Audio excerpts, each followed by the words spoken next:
Hi, I'm Dr. Heidi Lemming, Vice Chancellor for Student Success at the Tennessee Board of Regents. This informational video is to describe for faculty how to use a new quality assurance tool that's been developed for our High Impact Practice initiative. Over the last several years, we've been working very intentionally to scale high impact practices among all of our institutions and working with faculty and looking at how to embed these high impact practices into courses. Through that work over the last couple of years, we've started to code our high impact practice courses in our banner system. But we're now at the point in the project where we need to take a closer look at the quality of the high impact practices in our courses. So this tool's been developed through a grant that we received from the National Association of System Heads and funded through the Lumina Foundation. We hired a graduate assistant who, over the course of 6 months, used the AAC&U Value Rubrics, as well as other best practices in the field on high impact practice assessment, to develop this tool, which will allow faculty to go in after a course has been offered to assess whether or not their intended learning outcomes and high impact practice actually had the effect of being high impact. We feel that through this tool, campuses will be able to periodically assess courses that have been coded in the banner system as a high impact practice course on the quality of that practice. Since this is a first effort to develop the tool, we encourage all of our campuses to take an effort to test it out and provide feedback to us if there are any questions or concerns on the tool. So with that being said, we'll now turn it over to show you some of the features of the assessment tool and how we think faculty will be able to use this in their course assessments. I'm going to walk you through today the process that we've outlined to do this assessment, and then show you the tools that are available for our campuses to use. As you walk through the process this first time, please do let us know if there are questions or concerns with the assessment tool, as we are still in the piloting phase of this assessment. The first thing is, prior to the course being offered, the faculty members should have applied for a high impact practice code to be added to their course behind the scenes in Banner. The coding might be filtered through a process at the campus, either through a faculty curriculum committee or through your chief academic officer before it's actually applied to the course.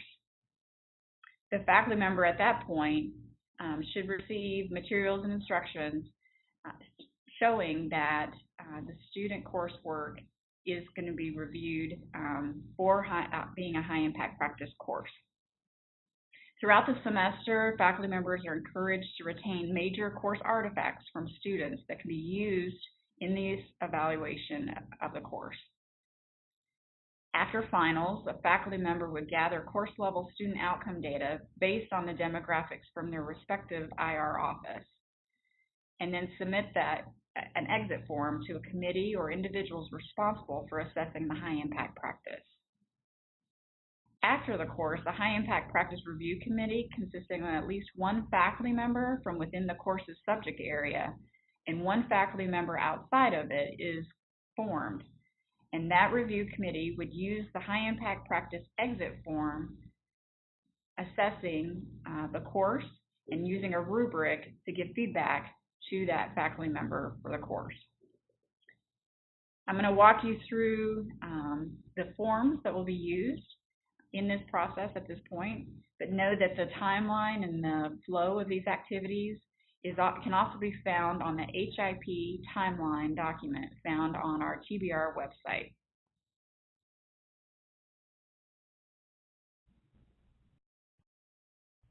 This form is called a High Impact Practice Exit Form. And you can see here it's collecting information about just the course title, the semester and year, as well as the particular high impact practice that was used in the course. Right now, again, we are only coding for 9 high impact practices in our banner system. If a faculty member feels that there's an additional high impact practice that we're not currently coding for, they could include that here, but we are assessing on the 9 that are coded currently in banner. So the first step would be that the faculty member would contact the institution's IR office and would get information on student outcomes by attribute. And you can see the general student attributes that we're looking for in this assessment. This data is available through Banner, and your IR office should be able to pull this for you. It would include the number of students in their section, the percentage of total students, and then, of course, the course outcome or GPA. GPA is not a perfect measure of student learning, and because of that, we have additional questions that actually dig deeper into looking at the anticipated student learning outcomes for the course and how that was assessed. But this will give you some baseline data.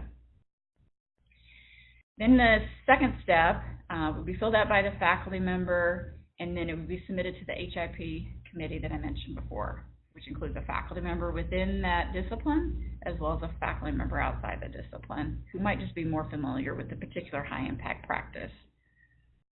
So you would list the course objectives for the course, and then you would answer a series of questions to give a sense of the course background. So the questions would include, why was that particular pedagogy selected for the course? Why did the faculty member choose that high-impact practice? How was it suited for the course? Which of the course objectives were influenced by the inclusion of that high-impact practice? In which ways do the course objectives align with the institution's definitional criteria for the high-impact practice? And then what steps does the faculty member plan to take to improve the implementation in future sections of the course?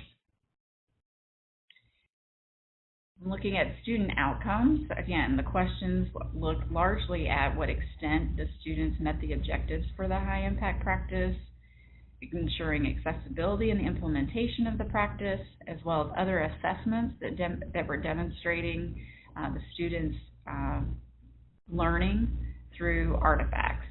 And again, as I mentioned in the steps, during the course of the semester, faculty members should be collecting those artifacts.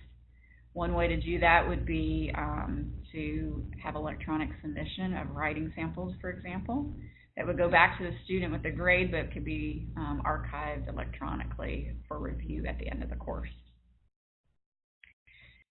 There are also several high-impact practice keys, questions that are important for us to consider when thinking about a high-impact practice. Many of the question prompts here look at how the experiences outside the classroom align with the course objectives, how students receive timely feedback, how students were engaged in reflection. Those are key components of any high-impact practice, and a faculty member would need to demonstrate that students participated in those activities in the course and to what extent they participated in those activities. When we look at classroom artifacts, it's really aligning those artifacts with demonstrated skills gained from the course. And so we have questions there for the faculty member to fill out with additional comments, and then they would sign it.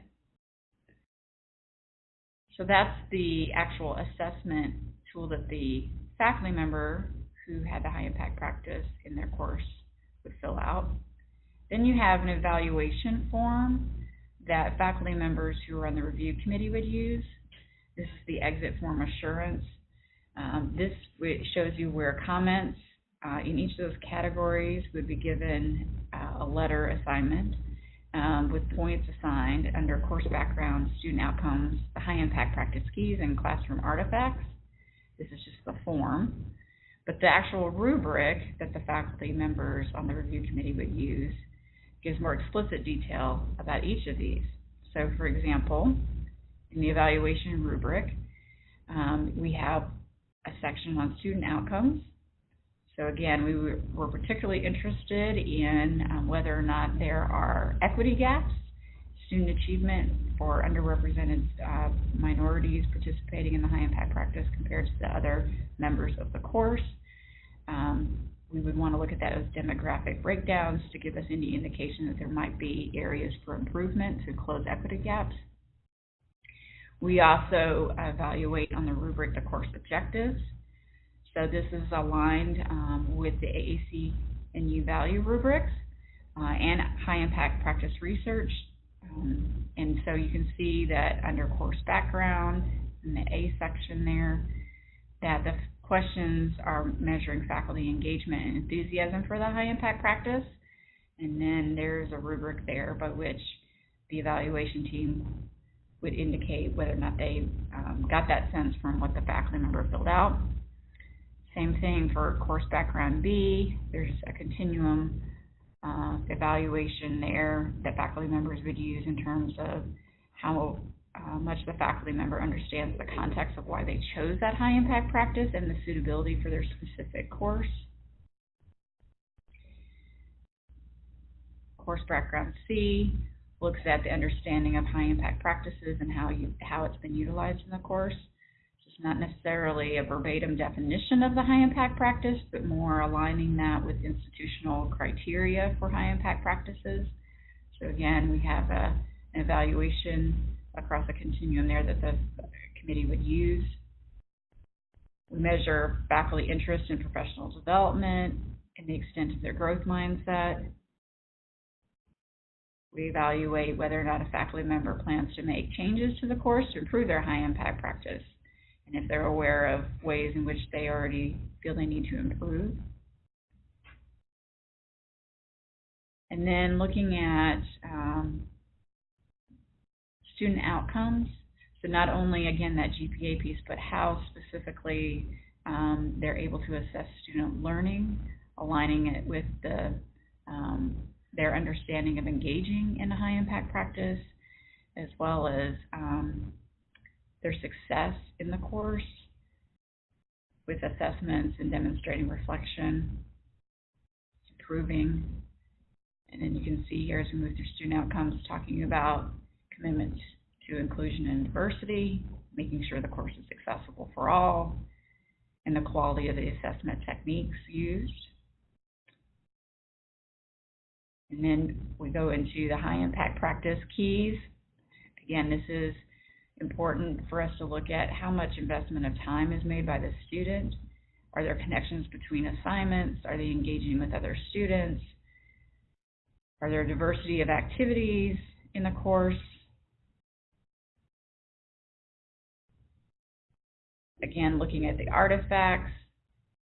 Are the experiences outside the classroom really benefiting the students?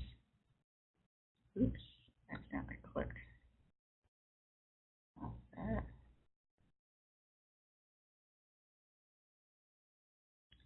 Timely feedback is really important when we talk about high impact practices and how we implement those, so we evaluate that in the tool.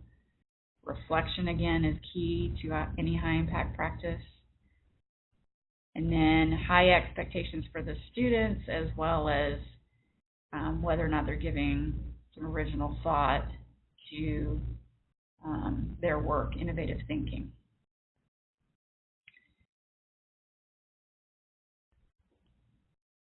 We also look at the opportunity for professors to make connections between not only the course and particularly kind of work-based experiences, but also other courses. We want to facilitate open discourse within the course. And then we also want to, again, move into assessing classroom artifacts. So suggesting that there is a growth in the student's understanding, as well as the student being able to articulate how these skills will be transferable, whether it's a job or life beyond graduation. So that's the rubric that's used. We've included Bloom's taxonomy there.